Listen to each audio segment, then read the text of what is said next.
So I was asked recently if I could go back in time and talk to my beginner or intermediate self in my guitar playing journey, what would I say to them, me back in the day when I was learning and, exploring and trying to get better at this lifelong struggle of an instrument? So I thought it'd be a good idea to compile some ideas of things that I've fumbled over, things that I've screwed up over the course of my learning experience, and what things that I would go back and tell myself to avoid doing or to do more of. So I'm Steve Sterlacci, and I wish I knew this as a beginner. So when I first started getting any type of dexterity or like finger strength underneath me, my famous thing that I would just do all the time is I would just learn guitar riffs, and that's it. So I would learn like the main intro or the main riff of some song, and that's it. Never actually take the time to learn the song properly. So I'd be at parties or something and someone would have a guitar. I'd be like, oh yeah, I could play. And it's like I play the first 2 seconds of a song and they're like, oh yeah, cool. Well, we'll sing along and you keep playing. And I'd be like, that's all I know is the first 4 seconds of the song. But it was cool because people understood that I could play it, but thought it was the weirdest thing when that's all I knew was the intro and maybe a part of the solo or something. But learn songs front to back, learn the chords underneath, learn, what's going on rhythmically, learn the songs the right way. Don't just learn riffs and little bits and pieces of the song. It'll be worth it. One thing that I used to catch myself doing all the time, let me get a guitar, hold on. So one thing that I would always be doing, and I used to catch myself doing this and like be in pain, is I would stare so hard at the notes I was playing as if my eyes were going to make the notes come out, and I'd be like this. And I'd be pushing so hard on the strings that, now as more advanced player, I guess, you start to learn that the less pressure you can put on the string, the better. The more in tune and the more, sustain and feel you're going to get out of the note instead of trying to push it so hard. And I would always have my wrist turned and be like this, but also my neck and do it. Like my eyes are going to be what makes it happen. So anytime I'm teaching somebody, that's the first 2 things I do. I touch their neck and I tell them, relax. So loosen that up and not be so stiff and tense. And the other thing is loosen up the pressure. Make sure that your wrist is together. If your wrist is like this when you're playing, that's not a good look. You don't want your wrist curled like that. You want it to be nice and relaxed so that you can allow your fingers to work and to move properly, because the other way it's just too bunched up and it's going to cause you wrist problems, and you just don't want any of that. So relax. Tune, tune, tune, tune, tune, tune, tune. Tune your guitar every time you pick it up. The main reason is that it'll help you start learning how to hear the relative pitches and give you a better ear for later in your playing life. I always laugh because, my wife Jess, the artist that I play for, has been a professional musician since she's 13 years old, and her first ever gift to me was a guitar tuner. And at the time I thought it was like a really oh wow, how thoughtful, this is so cool, I got my own tuner now.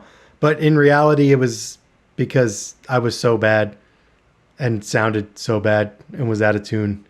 So it was more a gift to herself than it was me. So tune your guitar, especially if you're going to record something and post it online on Instagram or on Facebook.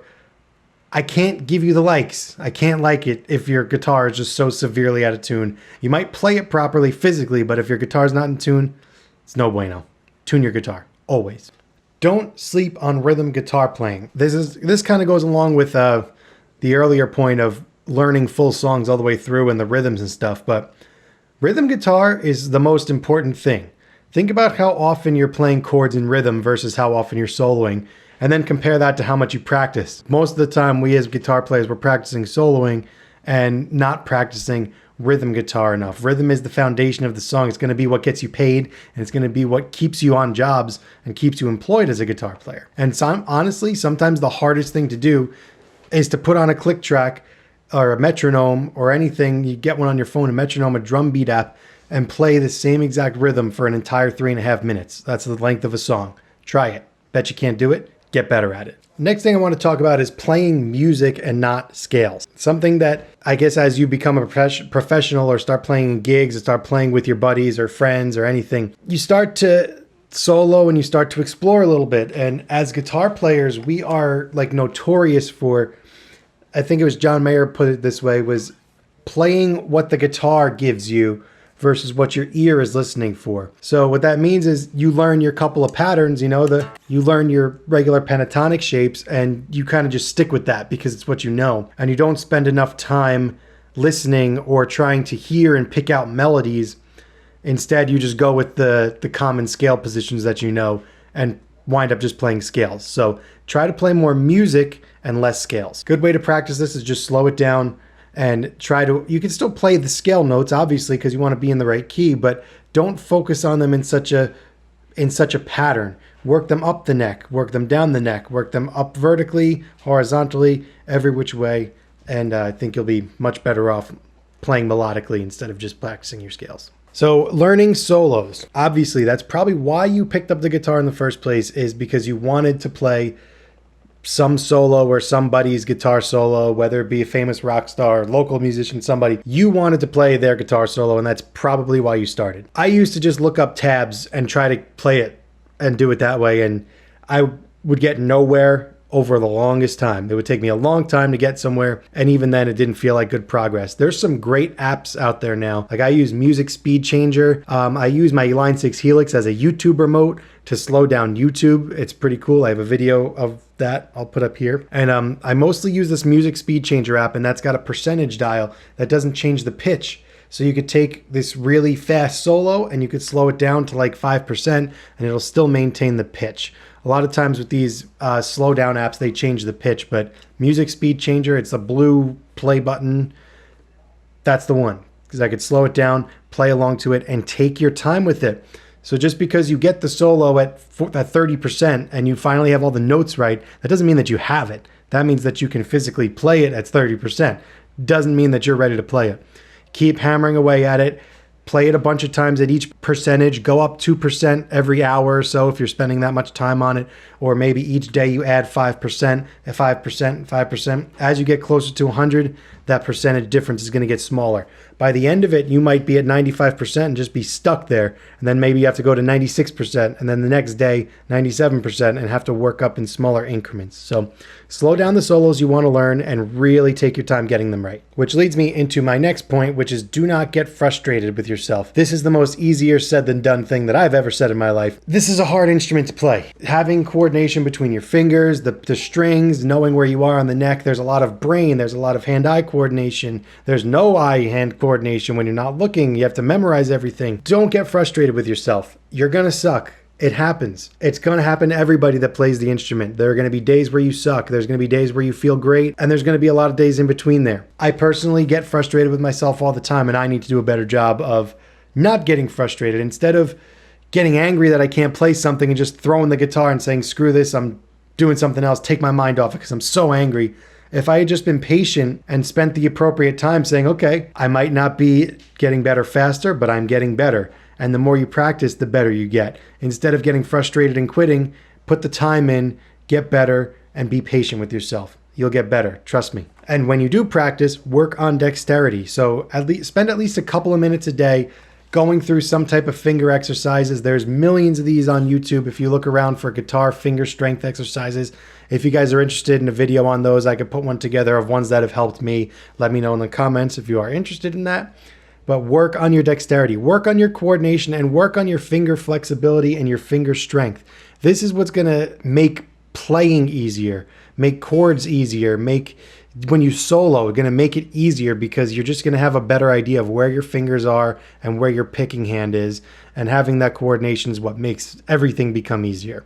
And now my most important tip and final tip, trick, whatever you want to call it for getting better is confidence. Confidence is everything when it comes to this instrument. I feel like I went to a different level when I started becoming more confident in myself. It's not because I was any better or worse than the day before, but once that confidence clicks and kicks in, people tune into that, and the people see that and they feel that you're confident. And when you're confident, you feel better, you're more inspired, and you're more ready to learn.